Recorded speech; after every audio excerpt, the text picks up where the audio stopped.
Different healings మనకి ఉన్నాయి. ఏది కూడా అలోపతి డాక్టర్లు నమ్మరు అంటే అదే తప్పు. అవన్నీ కూడా ఆ హీలింగ్స్ అన్ని కూడా దేన్ని బేస్ చేసుకుని పనిచేస్తాయి అంటే చక్రాస్ని బేస్ చేసుకుని. ఈ చక్రాస్ ఎక్కడ ఉంటాయంటే ఇక్కడ వెన్నుముఖం మీద ఉంటుంది, ఇక్కడ ఉంటుంది అని చెప్పని మామూలుగా చెప్పుకుంటాం మనం. బట్ మీకు తెలిసే ఉంటది, బ్రహ్మం గారి నాటకం చూసారా? బ్రహ్మం గారి నాటకం చూసినా బ్రహ్మం గారి చక్రాస్ని బేస్ చేసుకుని. ఈ చక్రాస్ ఎక్కడ ఉంటాయంటే ఇక్కడ వెన్నుముఖం మీద ఉంటుంది, ఇక్కడ ఉంటుంది అని చెప్పని మామూలుగా చెప్పుకుంటాం మనం. బట్ మీకు తెలిసే ఉంటది, బ్రహ్మం గారి నాటకం చూసారా? బ్రహ్మం గారి నాటకం చూసినా, బ్రహ్మం గారి సినిమా చూసినా దానిలో బ్రహ్మం గారు సిద్ధయ్యకి చెప్తాడు, ఇదిగో ఇక్కడ ఈ చక్రం ఉంటారా, ఈ చక్రాలు ఈ దేవుడు ఉంటాడు అని చెప్పని చెబుతా ఉంటే ఆ చెట్టు చాటు నుంచి ఆ కక్కయ్య అనేటువంటి వాడు వింటాడు. విని ఓహో ఈ చక్రాల్లో ఎంత ఉంటారా అని చెప్పని ఇంటికి వెళ్ళి వాడు భార్యను చంపేస్తాడు. అంటే చూద్దాం ఆ చక్రాసలు ఆ దేవుడిని చూద్దామనే ఉద్దేశంతో చంపితే ఏం కనపడదు. ఐడియా ఉంది కదా, చూసి ఉంటా, పెద్దవాళ్ళకి తెలుసు, కింద యూత్ తెలియకపోయినా. ఎప్పుడు మన యూత్ ఎవరు కనపడతలేదు, పెద్దవాళ్ళు ఎక్కువ కనపడుతున్నారు. ఆయన చూస్తే ఏం కనపడవు. ఆ తర్వాత మళ్ళీ వెనక్కి వెళ్తే బ్రహ్మంగారు ఏదో చెప్తా ఉంటాడు, ఆయన వేదాంతం ఏదో చెప్తుంటాడు కదా. చెప్తుంటే వెళ్ళి ఒకటి దొంగ స్వామి ఈయన్ని మీరు నమ్మొద్దు, ఈయన చెప్పేదంతా ట్రాష్ ఏంటి, నేను మా ఆవిడని చంపేసుకున్నాను ఈ చెప్పిన మాటలు విని అని చెప్పారంటే అప్పుడు బ్రహ్మంగారు ఏం జరిగింది అంటే ఇట్లా జరిగిందంటే రానా నాన్న అని చెప్పని ఆయన ఈ ఫిజికల్ బాడీలో ఉండవు ఈ చక్రాస్ కానీ ఇవన్నీ కూడా. ఎక్కడ ఉంటాయంటే సైంటిఫిక్ గా వాడుతున్నటువంటి మాట అది. దాన్ని మనం చిన్నప్పుడు కాదు, కొన్ని లక్షల సంవత్సరాల నాడే ఆరా అనేటువంటిది ఉంటుంది. ఆ ఆరాలో ఇవన్నీ ఉంటాయి. సైన్స్ ఏం చెప్తుందంటే ఇన్ఫర్మేషన్ ఫీల్డ్ లో ఉంటాయి ఇవంతా అని చెప్పొద్దు. అర్థమైందా? ఆ ఆరాలో ఈ చక్రాస్ ఉంటాయి. ఇదిగో చూడరా నాన్న అని చెప్పని ఆ చక్రాస్ అన్ని చూపిస్తాడు. మీరు ఇప్పటికి కూడా బ్రహ్మంగారి మఠం వెళ్తే బ్రహ్మంగారి దేవాలయం దగ్గర నుంచి జస్ట్ ఒక పర్లాంగ దూరంలో ఆ కక్కయ్య కూడా దేవాలయం ఉంది. ఆ చరిత్ర మీరు చదివితే మీకు క్లారిటీగా అర్థం. అంటే ఈ చక్రాస్ అనేవి ఫిజికల్ బాడీకి సంబంధించినవి కాదు. ఈ ఫిజికల్ బాడీకి ఇందాక నుంచి మనాడు చెప్తున్నాడు మల్లేష్ గారు చెప్తున్నారు కదా, ఎనర్జీ బాడీ, 5 రకాల శరీరాలని ఎనర్జీ బాడీ అని చెప్పని ఆ ఎనర్జీ బాడీ అనేటువంటిది ఏదైతే ఉందో ఆ ఎనర్జీ బాడీలో ఈ చక్రాస్ ఉంటాయి.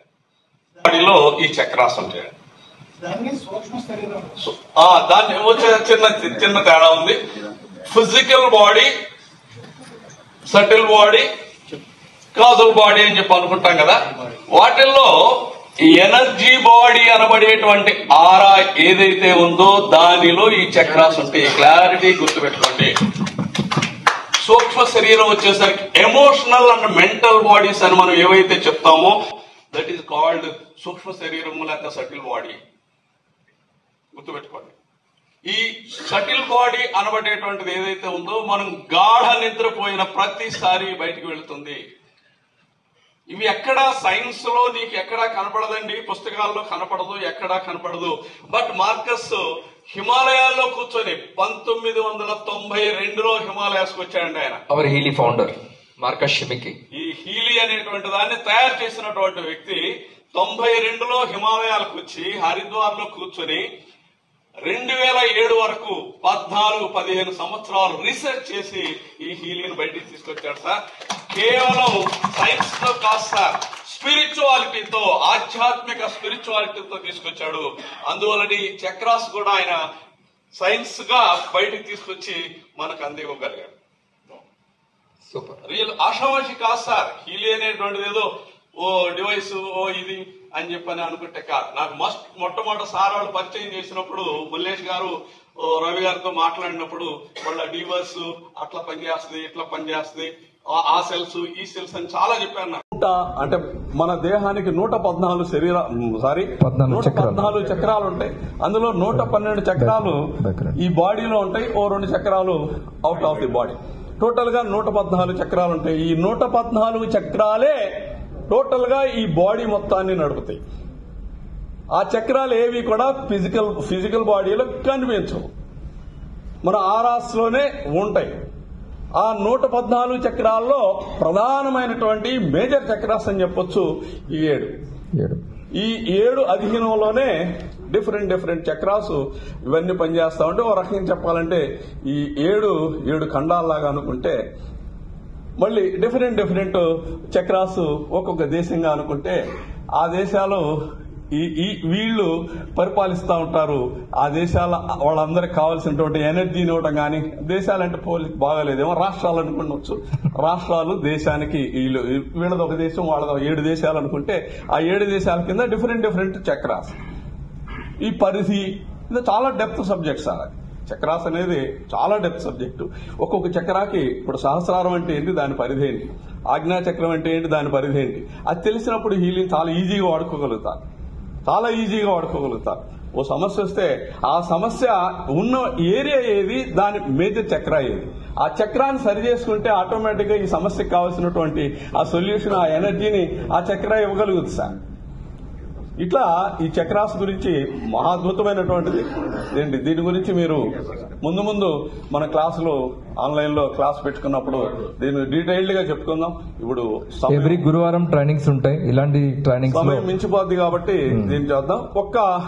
ఏమంటాం దాన్ని, ఒక్క టెస్టిమోనీ అని చెప్తాను, చెప్పేస్తాను. మీరు కావాలంటే ఏదో టెస్ట్ చేయడానికి అది కాదు, నిజంగా మీకు అలాంటి ఇది ఉంటే మీరు పర్సనల్ గా కలిసి కూడా వాళ్ళు మాట్లాడొచ్చు. ఫోన్ నంబర్ కూడా ఇస్తాం. Jayabharat Reddy, Proddatur, mining engineer sir. దాదాపు 3 years బ్యాక్. లాయర్, అడ్వకేట్ కాదు సార్, ఆయన మైనింగ్ ఇంజనీర్ సిమెంట్ ఫ్యాక్టరీలో ఇంజనీర్ గా పనిచేస్తూ ఉన్నాడు. ఒక ఇంజిన్ ఏదో ఇబ్బంది పడితే, అదే ప్రాబ్లం వస్తే దాని మీద ఆ రిపేర్ చేసేటువంటి క్రమంలో ఈయన మెంటల్ గా ఏదో డిస్టర్బ్ అయ్యాడు. దాంతో ఈవెన్ ఫ్యామిలీ భార్యను కూడా గుర్తించలేని స్థితికి వెళ్ళిపోయాడు. బాగా అబ్బాయి ఇబ్బంది అయిపోయింది. దాంతో చాలా అవస్థ పడిపోతే వాళ్ళ అబ్బాయి ఓన్ గా డాక్టర్, మళ్ళీ కొడుకే డాక్టర్, బెంగళూరులో చేస్తాడు. వెంటనే వాళ్ళ అమ్మగారు అబ్బాయి ఇట్లా అయిందిరా నాన్నకి అని చెప్పారంటే, తీసుకురమ్మా ముందు అని చెప్పని వెంటనే బెంగళూరు తీసుకెళ్లాం.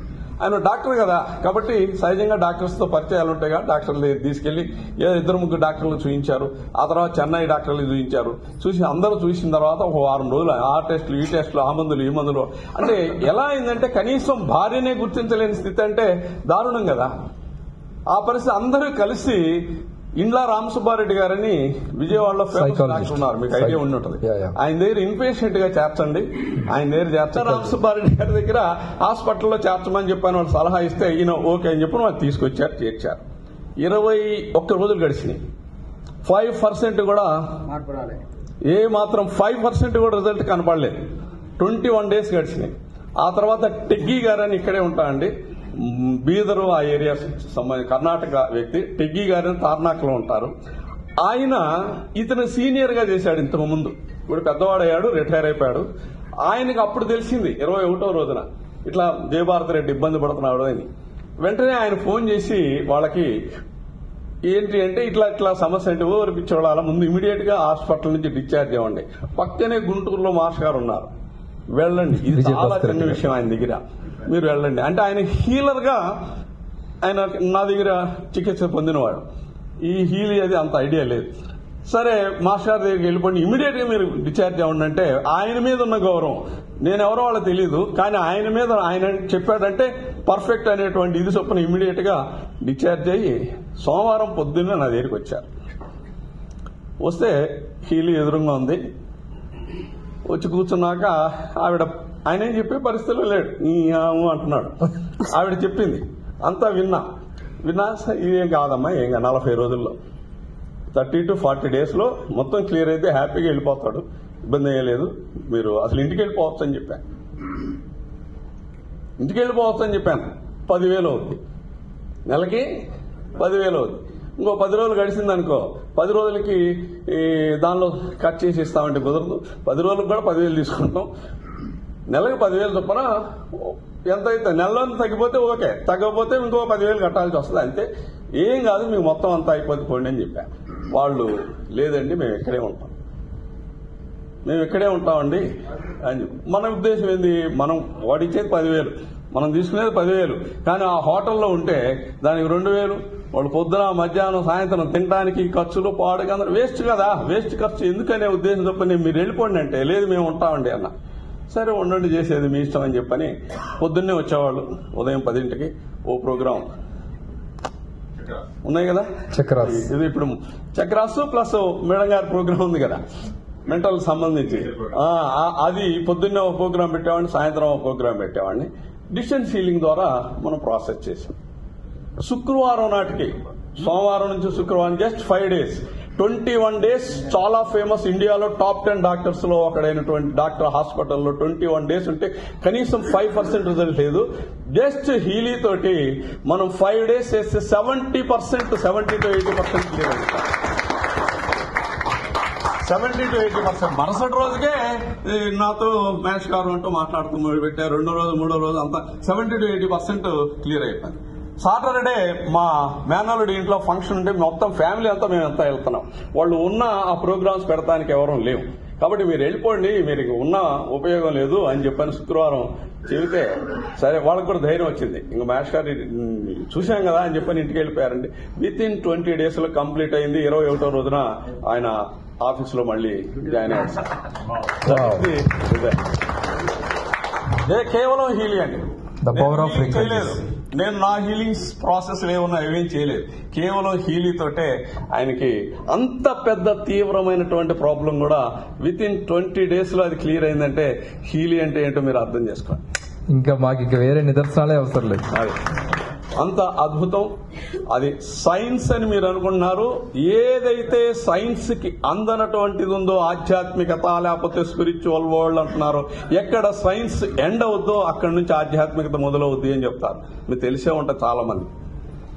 ఆ సైన్స్ కి అందనటువంటి ఆ ఆధ్యాత్మికతని సైన్స్ లో తీసుకొచ్చి ఇక్కడ అందించారు అంటేనే మీరు అర్థం చేసుకోండి ఎంత వర్క్ చేశారో. Marcus is not a scientist, sorry, he is a saint. అతను ఒక సన్యాసి. గురు సత్తా, గురువులు అనబడేటువంటి వాళ్ళు ఎవరైతే ఉన్నారో, గురు సత్తా అనేటువంటిది ఏదైతే ఉందో వాళ్ళు తీసుకొచ్చినటువంటి ఒక సోల్ అండి. ఆయన ఈ ప్రపంచానికి, నేను నిన్న కూడా మల్లేష్ గారు ఆ పదాలకి అంటున్నాడు, జరారహితమైన మాయ దేహం 6 చక్రములు అమరేయున్నవిరా. పంచవింశతి తత్వములచే 10 విధములైన వాయువులచే, సప్తధాతువులు నవనాడులచే తైతక్కలాడే తోలు బొమ్మరా. మాయదారి మరలా బండిరా. ఈ మాయ దేహం 6 చక్రములు అమరేయున్నవిరా. ఊపిరి పేరే హంసరా, ఉచ్ఛ్వాస నిశ్వాసాల కొలతరా. అహం సోహం అనుమార్గమున పరమాత్ముడు నడిపే తమాష బండిరా. మాయదారి మరలా బండిరా. ఈ మాయ దేహం 6 చక్రములు అమరీయున్నవిరా.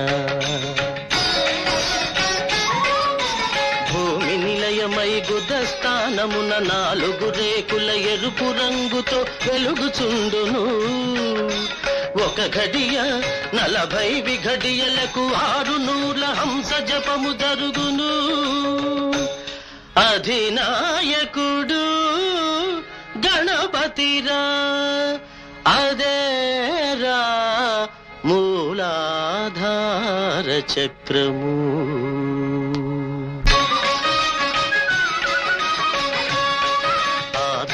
చక్రమునకు పైన 2 అంగుళములలో గుహ్యమందున జలస్థానమై 6 దళముల తెలుపు వర్ణమున వెలుగుచుండును. 16 ఘడియల 40 విఘడియలకు 6000 హంస జపము జరుగును. అధినాయకుడు ప్రజాపతిరా, అదేరా స్వాధిష్ఠాన చక్రము.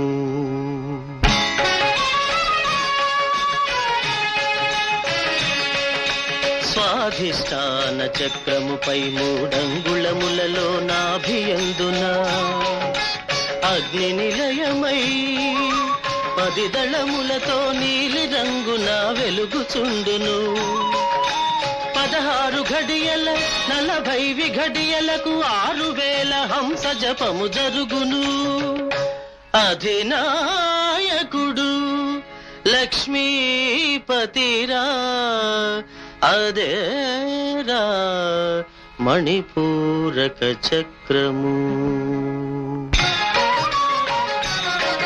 మణిపూరక చక్రము పైన 10 అంగుళములలో హృదయమందున వాయు నిలయమై 12 దళముల పచ్చని కాంతితో వెలుగుచుండును.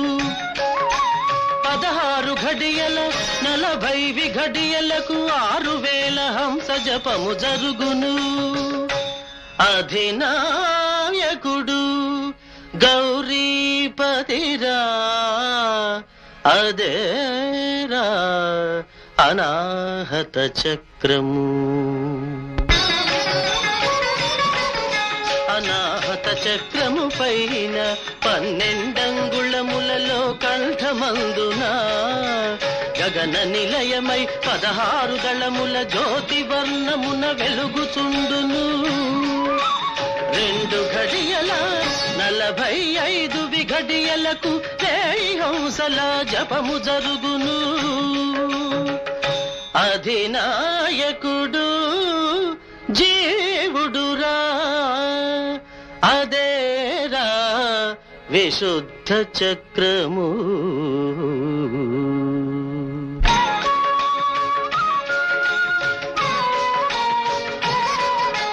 విశుద్ధ చక్రం మొదలు 12 అంగుళములలో భ్రూమధ్యమందున అంతఃకరణకు నిలయమై 2 దళముల శుద్ధ వర్ణమున వెలుగుతుండును.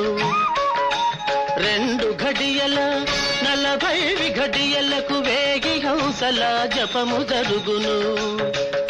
అధినాయకుడు సర్వేశ్వరుడురా అదేరా ఆగ్నేయ చక్రము. ఈ చక్రములకు నడినెత్తి పైన బ్రహ్మరంధ్రమొకటున్నది. ప్రణవ నిలయమై తేజోమయమై సహస్రదళముల కమలమందున ఓంకారము ధ్వనించుచుండును.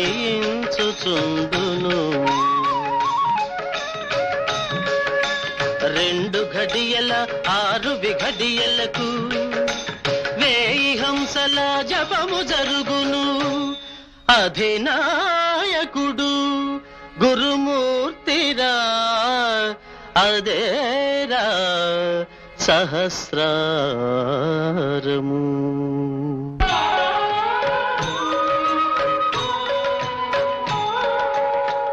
ఏకాగ్రతతో మనసు నిల్పిన ఓంకారము వినిపించునుగా. భ్రూమధ్యమున దృష్టి నిలిపిన పరజ్యోతి కనిపించునురా. ఆచిదానందమూర్తిని దర్శించిన ముక్తి మీకు ప్రాప్తించునురా. ముక్తి మీకు ప్రాప్తించును.